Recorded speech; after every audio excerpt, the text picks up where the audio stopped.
Bonsoir, je m'appelle Rafael Rodriguez, je suis le président de la Chambre des commerces d'Espagne au Sénégal. Nous sommes ici à l'Instituto Cervantes, le Centre culturel espagnol, avec quelques entrepreneurs. Quel est l'objet de cette rencontre? Voilà, cette rencontre, elle est très importante. C'est la première rencontre après la pandémie entre la Chambre des commerces et ses entreprises membres et l'Institut Cervantes, qui, comme vous savez, est le Centre culturel espagnol au Sénégal. Très bien. Alors, la Chambre de commerce d'Espagne, elle compte combien de membres à ce jour? À ce jour, la Chambre des commerces, elle compte une cinquantaine de membres. Il s'agit des entreprises espagnoles qui évoluent dans différents domaines d'activité, quasiment tous les domaines d'activité économiques. Mais il y a aussi des entreprises qui ne sont pas des droits espagnols, mais des entreprises sénégalaises qui collaborent, qui travaillent avec la Chambre. Et qui sont donc membres? Oui, on peut effectivement être membre de la Chambre des commerces sans pourtant être une société des droits espagnols. Il suffit de défendre les intérêts économiques entre l'Espagne et le Sénégal. Alors, au Sénégal, on a dit qu'il y a beaucoup d'étudiants de langue espagnole. Qu'est-ce que ces entreprises espagnoles peuvent offrir en termes d'emploi pour les étudiants? Oui, justement, il est très important ces liens entre l'entreprise espagnole et ses centres d'enseignement de la langue espagnole, puisque très souvent, nos entreprises ont besoin de personnel qui puisse parler espagnol. Évidemment, les échanges entre l'Espagne et le Sénégal ont besoin de travailleurs qui puissent comprendre l'espagnol. Donc, ces centres contribuent en grande mesure à cet objectif. Est-ce que la Chambre de commerce peut proposer des stages aux jeunes apprenants d'espagnol? Tout à fait, c'est un des objectifs de cette rencontre, c'est de mettre en place un partenariat qui pourrait permettre aux étudiants d'espagnol, aux étudiants en espagnol formés à l'Institut Cervantes d'accéder à des stages, à des formations au sein des entreprises espagnoles.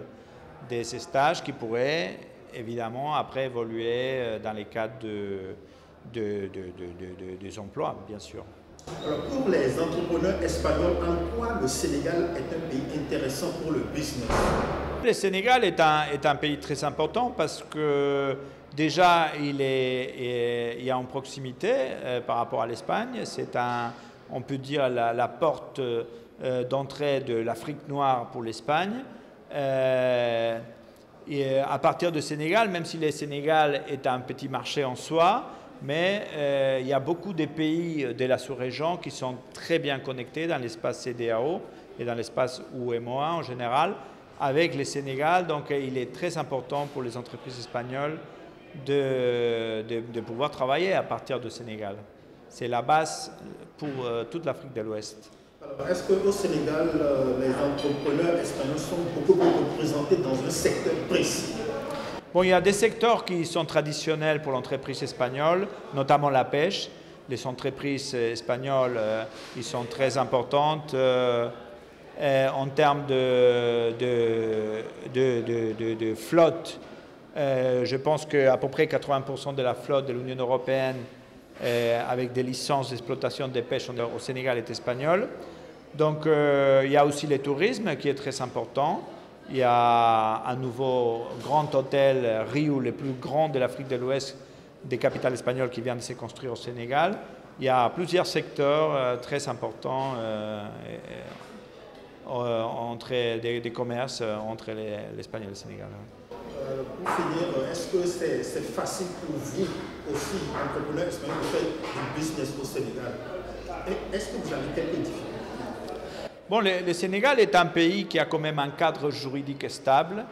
C'est un pays qui est politiquement stable.